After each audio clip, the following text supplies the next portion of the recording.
is a shining example of the progress that's possible when we have tough, experienced Democratic leaders defending our values, standing up to the onslaught of attacks from this president and Republicans in Congress. And that's exactly what Andrew Cuomo has done. A strong endorsement from Hillary Clinton. It was a night of conventions, endorsements, and races that have just begun. Good evening and welcome to Metro Focus. I'm Jenna Flanagan. We have local news with national implications. Actress Cynthia Nixon had her gubernatorial run bruised in a big way, sidetracked by her party's pick of Andrew Cuomo, setting him up for a third term and putting him in pole position for a stab at a White House run in 2020.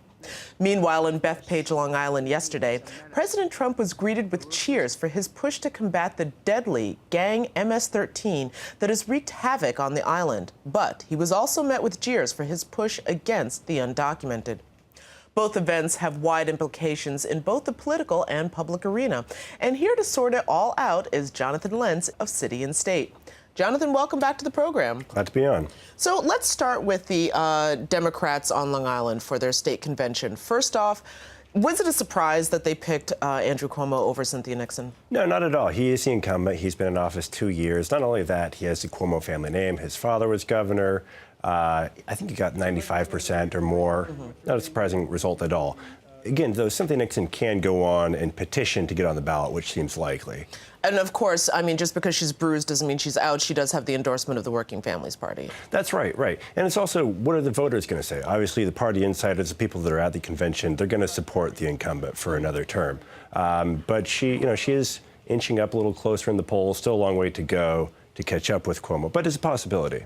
Is there any other big news that came out of this? I mean, I can't say that the endorsement of Andrew Cuomo was big news, but anything surprising or big news that came out of this convention? I mean, obviously Hillary Clinton was there and spoke, and that sent an interesting message. She very much represents a more centrist, moderate wing of the party in an era when people are shifting left. Cynthia Nixon represents that shift to the left, and yet Cuomo stayed down the middle with that. Of course, Hillary Clinton also, regardless, is very popular in New York, where she was a senator. The other big thing that had been expected but was solidified at the convention, Letitia James, New York City's public advocate who is running for Attorney General, really rallying a lot of support this week. Okay, now I'm glad that you brought her up because, as I understand, let's see, Cynthia Nixon's campaign treasurer, Zephyr Teachout, who we know from her run for governor and also for the 19th District congressional seat, she had also hoped to get the endorsement to be Attorney General. Does that mean that she will be also on the Working Families Party line? Are we seeing basically like a split left ticket coming up, basically? To some degree, though interestingly enough, in her case, she may well go on and run in a Democratic primary if she gets enough petitions. She is also seeking support from the Working Families Party. However, in this case, the Working Families Party, because they have really strong ties to Letitia James as well, declined to officially nominate either one. They said they would endorse both candidates. And the hand of Governor Cuomo is seen in the background here that he didn't want the Working Families Party to get behind Letitia James. She may have succumbed to pressure and said, look, I'm not going to take this, at least right now. Okay, so New York State Democrats are definitely, it's playing out like a soap opera. But I understand that for the Republicans, it was pretty cut and dry. Right, yes. They, the long-seen front-runner, Marcus Molinaro, he's the Dutchess County executive, a younger guy, just 42. They had his coronation in their convention here in Manhattan.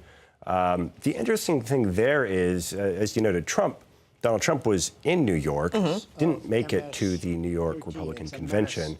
And that seems just what you'd expect, because Molinaro has really distanced himself from Trump. Yes, we had him on the show, and he even spoke open about the fact that he didn't support the president and that he was going to be a different kind of Republican. So we'll, of course, see how this plays out as the campaigns roll on. But I'm glad you brought up the president. He, of course, was also here speaking about... So why is he harping so hard on MS-13? Because we're talking about something that... I mean, they're not a national gang, correct? This is very Long Island-centric. A very heavy presence in Long Island. And actually, in some ways, international. They have some ties to Central America, I believe. But it's an issue that's really resonating in Long Island. I think it's smart politics for the president, even if the rhetoric is inflammatory.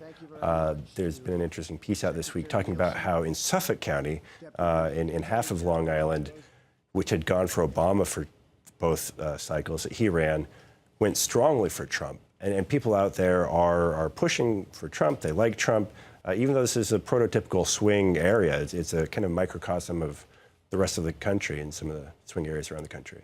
And do we know if he used that chance to pivot any of his talking points towards his issues with immigration and their push to? I think it's more of the same, honestly. A very hard line, pushing to close what he calls our loopholes. There were some very emotional accounts from parents of children who were killed by members of this gang. And again, I think with the hardcore Republican base, that is going to resonate. All right. Well, Jonathan, I want to thank you so much for joining us on the program. We will definitely be watching to see what eventually comes out of the Democratic convention. The Republicans seem like they're all together. Of course, they've got some down ticket ballot people who they're also going to want to make sure are ready to go. But thank you for joining us, and we'll definitely have you back on. Thank you.